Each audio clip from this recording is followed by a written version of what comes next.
Participate করেননি, আমরা যাই যখন দেখলাম, আমরা কালকে গ্রুপে দেখলাম, আমাদের খুব ভালো লাগছে আপনাদের অন্তরে এইটুকু সম্মানিত করতে পারছি। আপনারা যে কালচার তুলে ধরেছেন, আদিবাসীদের কালচার, খুব ভালো লাগছে।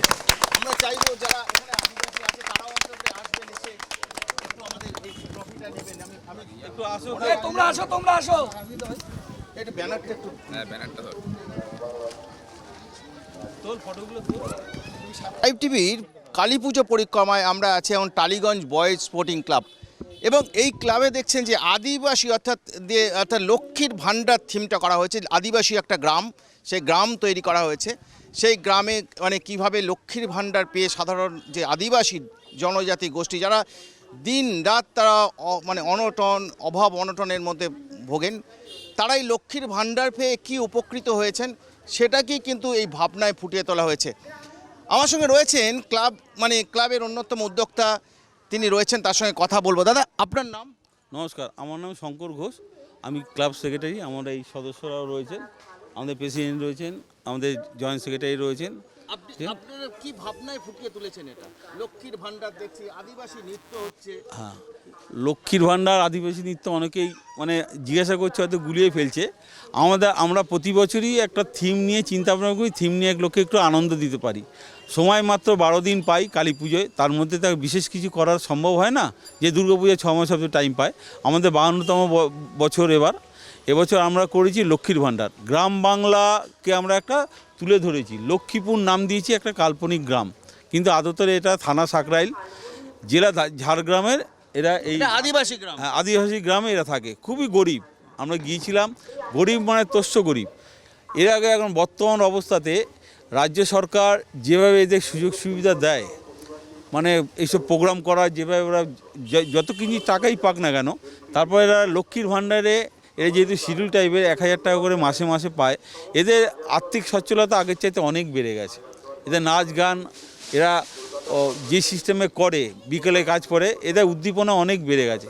সেই জন্য আমরা এবার আমাদের এই বছরের আমরা থিমটার নাম দিয়েছি, একটা গ্রাম করেছি, একে থান করেছি। এবং আমরা দেখছি যে যেভাবে একটা আদিবাসী গ্রামে থাকে জাহের থান, সেই জাহের থান দেখছি এখানে জাহের থান তৈরি করা হয়েছে। এবং সবথেকে যে আদিবাসী যে মহিলারা তারা এবং যে পুরুষ তারা এসছেন, ধামসা বাজাচ্ছেন, নাচছেন। তো একদম দেখতেই পাচ্ছেন যে আদিবাসী গ্রামের সঙ্গে আমরা খুব একটা পরিচিত নই কলকাতা শহরে, কিন্তু এখানে এলে যেভাবে তৈরি করে দেখছেন, মাটির ঘর তৈরি করা, যে আদিবাসীদের যে ঘর সেটা তৈরি করা হয়েছে, একদম খুব নিপুণভাবে তৈরি করা হয়েছে। এই যে এটা কি মনে হচ্ছে আপনাদের, এই যে আপনারা কোথা থেকে এসছেন, কি নাম আপনার? মাসার শালবনী দক্ষিণপাড়া মহিলা নৃত্য দল।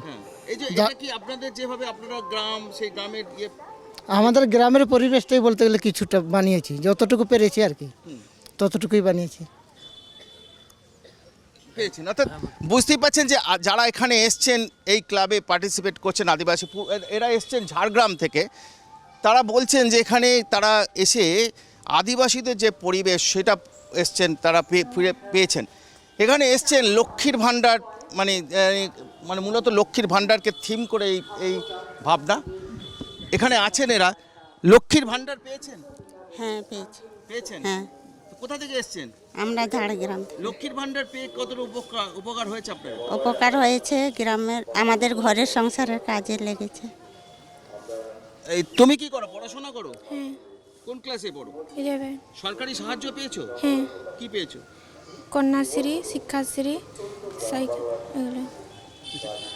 এই যে এরা যে এই যে তোমাদের মানে যেভাবে তোমরা গ্রামে থাকো সেটাকে তুলেছো, কেমন লাগছে এটা? ভালো লাগছে। কি নাম তোমার? প্রতিমা সিং। অর্থাৎ বুঝতেই পাচ্ছেন যারা এসছেন এখানে তারাও খুব খুশি যে অন্তত আদিবাসী কালচারটাকে এরা ফুটিয়ে তুলেছেন। আমি যাব আবার যে এদের ঠাকুরের একটা বিশেষত্ব আছে, যে আমরা যখন দেখছিলাম যে কালী প্রতিমা যখন দেখছিলাম সেটা একটু অন্য ধরনের, নর্মালি যে আমরা প্রতিমাগুলো দেখি সেই প্রতিমা নয়, প্রতিমাটা একটু অন্য ধরনের। তো জানবো আমি ওনাদের কাছ থেকে যে প্রতিমা যে আপনারা কে তৈরি করে, যে শিল্পী আছেন এখানে? আচ্ছা, শিল্পী আমাদের অরূপ মজুমদার, আমাদের আয়াতগড়েরই ছেলে। ও নিজে হাতে ফোম দিয়ে প্রতিমাটা তৈরি করেছে। দেখলে বুঝতে পারবেন না যে ফোম, হয়তো কত 50-60 মানে 1 কেজি হবে কিনা সন্দেহ আছে, একদম হালকা। কিন্তু ও এই 12 দিন ধরে প্রতিমার প্রতি টোটাল পরিকল্পনাটাই ও দেখিয়েছে গ্রাম বাংলা, বর্তমানে গ্রাম বাংলা একটা সুখের মানে খুশির খবর একটা আমরা বার্তা দিচ্ছি যে গ্রাম বাংলা এখন একটু ভালো আছে। অবশ্যই তার মূলত সরকারি প্রকল্প, এটা কোনো পার্টিগত ব্যাপার না। সরকারি প্রকল্পের লক্ষ্মীর ভাণ্ডার যে আমাদের মহিলারা পান, তার একটা সচ্ছলতা এই লক্ষ্মী ভাণ্ডারের মাধ্যমে গ্রামে দেখা যায়। লক্ষ্মী ভাণ্ডার পেয়েছেন? প্রকল্পে টাকা পান? হ্যাঁ। প্রতি মাসে কত করে টাকা পান? 1000 টাকা করে। 1000 টাকা করে পান। আপনারা কিছু পান মানে সরকারি মানে জোহার যে এটা আছে না, কি জোহার? হ্যাঁ স্যার শুনুন, জোহার। হ্যাঁ বর্তমান সরকারের যতগুলো আমরা প্রকল্প বেরিয়েছে, জয় জোহার থেকে শুরু করে শিল্পী সম্মান থেকে শিল্পী ভাতা যেটাকে বলে, এগুলো পাই স্যার। পাচ্ছেন? হ্যাঁ। তো এখন কি আপনারা ভালো আছেন? অনেক ভালো, আগের তুলনায় অনেক ভালো আছে এখন।